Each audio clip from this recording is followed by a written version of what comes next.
Hi, Kathy White, Certified Professional Ergonomist. I'm here today to talk to you about keyboards. Specifically, what we're going to be focused on here is how to use your keyboard effectively so that you can reduce or possibly eliminate your risk of developing a musculoskeletal disorder. Now you can see here, I have a traditional keyboard. Lots of options are out there on the market, I know, as far as a split keyboard, a curved keyboard, and the like. But we're going to focus today on the traditional keyboard, and what I share with you, you can apply to any type of keyboard that you have. But again, we're focused today on technique.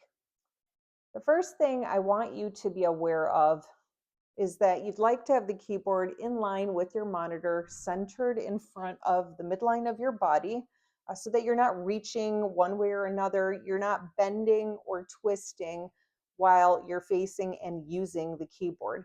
So keeping yourself in a neutral posture, in line with the keyboard itself, that's the first step to be able to maintain optimal posture. When we talk about risk factors, there's posture, there's force, and there's repetition. So now that we've got posture out of the way, I'd like to address force. When you're using your keyboard, it's very important to be mindful and aware of how much force you're using to press the keys on the keyboard. I find that some people, I call it attacking the keyboard when they're typing.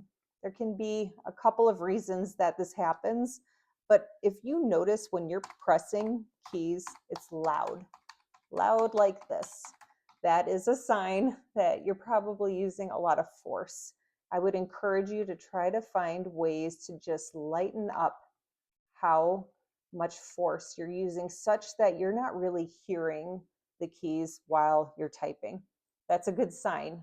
If you're in an open office environment, you could use a buddy system and even look out for each other, because what I do see happen is sometimes people get very engrossed and engaged in their work. You might be very excited about what you're doing, and that may actually lead to some of the force exertion. Another reason for force exertion could be that you're what I call a hunt and peck sort of typer. So that means that you're looking at the keys while you're typing. This may be because you're not familiar with where to position the fingers to be able to type while you're working. If that's the case, I would encourage you to learn how to position your fingers on those keys so that this is natural for you and yet you're able to just type while viewing the screen. There's two benefits of that. One is that you have less force that's exerted on the keyboard.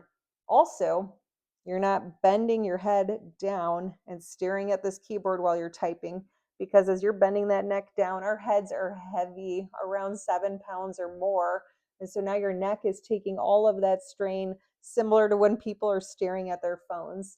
So if you're a hunt and peck sort of typer, I would encourage you to try to find and learn ways to be able to be very comfortable with typing while looking on ahead.